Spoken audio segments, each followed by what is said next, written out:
हाय शिल्पा, आ, आप इस फिल्म में पंजाबी कुड़ी बनी है, हाउस वाइफ। आपके सासू माँ और आपके हस्बैंड का क्या रिएक्शन था आपको देख के? वो बहुत उत्सुक है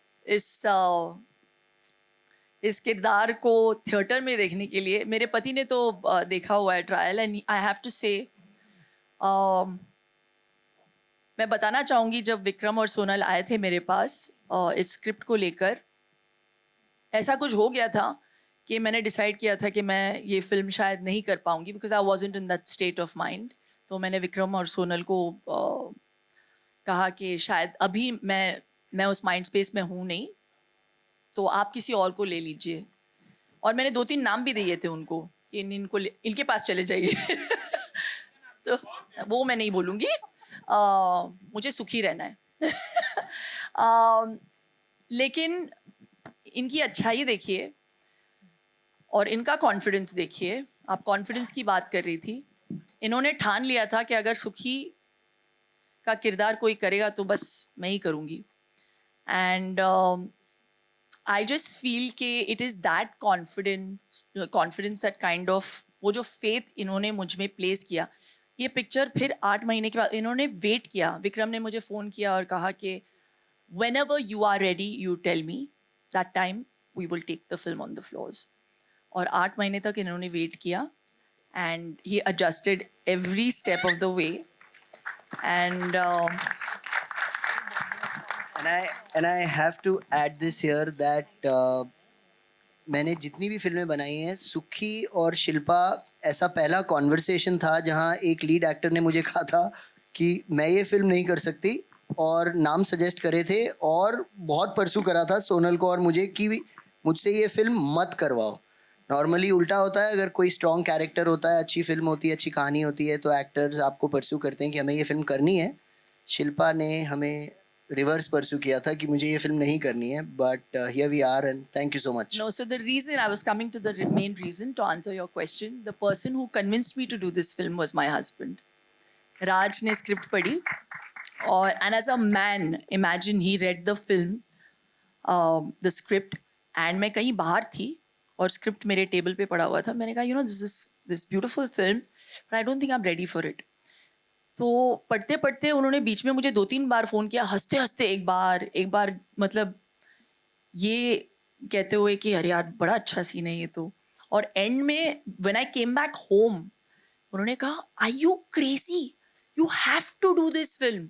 तो उन्होंने मुझे कन्विंस किया कि बाकी तुम करो नहीं करो दूसरी चीज़ें, लेकिन इस फिल्म को ज़रूर करो। तो that journey of 8 months was because of him, because he forced me to do it and he told me that this is some, हम सब में एक सुखी है, he said to me.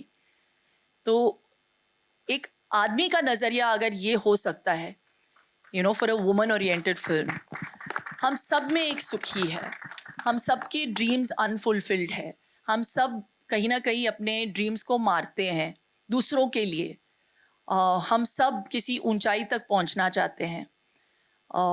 और फैमिली की जहाँ तक बात होती है, हमारी कंडीशनिंग, स्पेशली वुमेन की हम बात करते हैं, तो हमें कंडीशन ऐसे किया गया है कि हम अपने लिए कम सोचें, दूसरों के लिए ज़्यादा सोचें और करें। और हमें लगता है अभी इतने एक समय के बाद हमें ये बिहेवियर नॉर्मल सा लगने लगा है, जबकि ये बिहेवियर सही नहीं है। I think sometimes to live a little bit for yourself is also important. तो बस उन चीज़ों के बारे में सोनल ने बहुत ब्यूटिफुली टच किया है, and it's really touched me, this film, and it will do the same for you. Hi, my question, before I ask the question, I want to tell something to Sonal, because Sonal said that this is dedicated to your mum. I also could see a lot of my mum in the character, because, you know, I feel that that generation of women especially, unfortunately, have been conditioned to kill their ambition to cater to the families. And regardless of that, they have always maintained that they are happy in life, right? They have never really...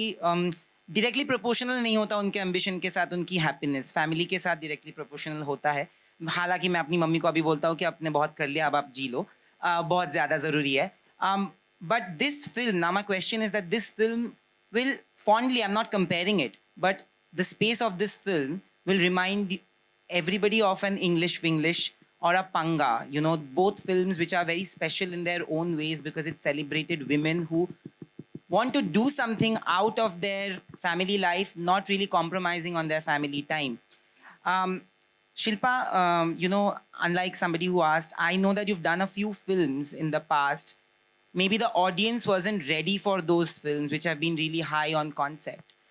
With a film like English Winglish, when it released, actors and producers have gone out and said that they also didn't expect it to do such great business. It was a monstrous hit. But today, do you feel that there is an audience accepting such film, relating to such films more, and thereby going and watching it more? And does it help actors like you? Absolutely. I think it's a great time for films, for actors, and for filmmakers. At least now there's a glimmer of hope. अभी theaters वापस fill होने लगे हैं, and I feel this is such a great moment for all of us. इतने इंतज़ार के बाद, इतना इंतज़ार करने के बाद, तो I just feel कि I think it's a great time. और कंटेंट तो बदलता रहता है हर दौर के साथ, and it's when you give the audiences something different, and you give the audiences the chance to sit back and think about something that maybe they know but nobody has put focus on. So Sukhi is one of those films. You know it exists, but nobody has ever talked about it, and not in a preachy sort of way. So of course, so I think it's a welcome change for all of us, and it's a great time. So I'm definitely expecting a lot from the audiences coming into the theatre, for starters, and and for appreciating good content.